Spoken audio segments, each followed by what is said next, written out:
Hello बच्चों, चलिए प्रश्न को समझते हैं। कोई गोली 37 से 30 डिग्री के कोण पर दागी गई है और वह धरातल पर 3 किलोमीटर दूर गिरती है। इसके प्रक्षेप्य के कोण का समायोजन करके क्या 5 किलोमीटर दूर स्थित किसी लक्ष्य का भेद किया जा सकता है? गोली की नाल-मुक्त चाल को नियत तथा वायु के प्रतिरोध को नगण्य मानिए। हमें बताना है कि पहली स्थिति में तो 30 डिग्री के कोण पर दागी गई थी, तो वो 3 किलोमीटर दूर गिरती है। तो क्या थीटा को समायोजित कर कर उसे 5 किलोमीटर दूर स्थित लक्ष्य को भेद किया जा सकता है क्या? हमें बताना है। मुख्य अवधारणा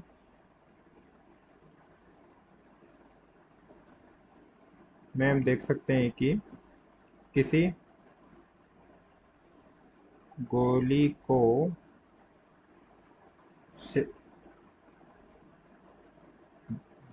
यू वेग से प्रक्षेपित किया जाता है, तो वह माना कि क्षैतिज परास आर दूरी पर गिरती है, जिसे थीटा कोण से फेंका गया था। तो इसका एक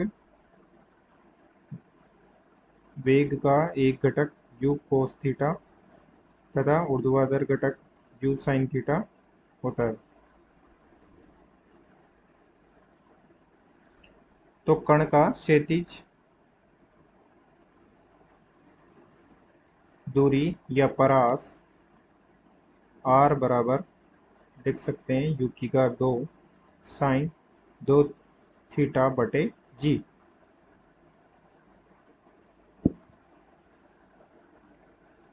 अब चलिए प्रश्न को हल करते हैं। प्रश्न में दिया गया है थीटा बराबर 30 डिग्री की स्थिति में आर बराबर 3 किलोमीटर तक पहुंचता है, यानी कि 3000 मीटर तक पहुंचता है। तो आर बराबर हो जाएगा यू की घात 2 साइन 2 थीटा बटे जी। तो यू की घात 2 बराबर हो जाएगा आर जी बटे साइन 2 थीटा, जो कि हो जाएगा 3000 गुणा 9.8 बटे साइन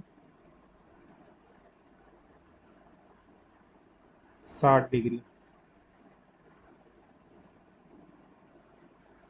साइन 60 का मान होता है √3/2, जो कि हो जाएगा 3000 गुणा 9.8 बटे √3 और बटे में 2। अब थीटा को समायोजन करने की स्थिति में आर बराबर 5 किलोमीटर पर हमें लक्ष्य का भेदन करना है, जो कि हो जाएगा 5000 मीटर। तो आर बराबर यू की घात 2 साइन 2 थीटा डैश, यहाँ थीटा डैश समायोजित कोण है, यानी कि हमें ये ज्ञात करना है, पता नहीं है हमें कितना होगा जी। तो ये हो जाएगा 5000 प्लस यू की घात 2 का मान हम पिछले मान से रख देंगे। यू की घात 2 बराबर 3000 गुणा 9.8 गुणा 2 बटे वर्गमूल 3, मान रख देंगे 9.8 गुणा 2 बटे √3, और ये हो जाएगा साइन 2 थीटा डैश बटे 9.8। हल करने पर साइन 2 थीटा डैश बराबर 1.44। यहाँ हम देख सकते हैं कि साइन 2 थीटा डैश का मान आया है 1.44, जो कि संभव नहीं है, क्योंकि किसी भी कोण के लिए साइन का मान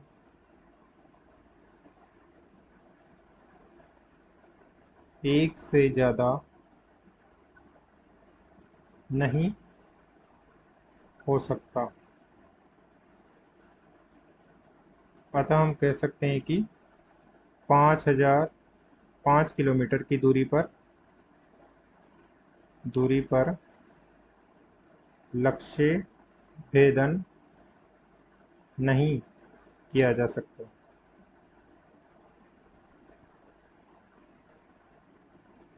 आशा करते हैं आपको समझ में आया होगा। धन्यवाद।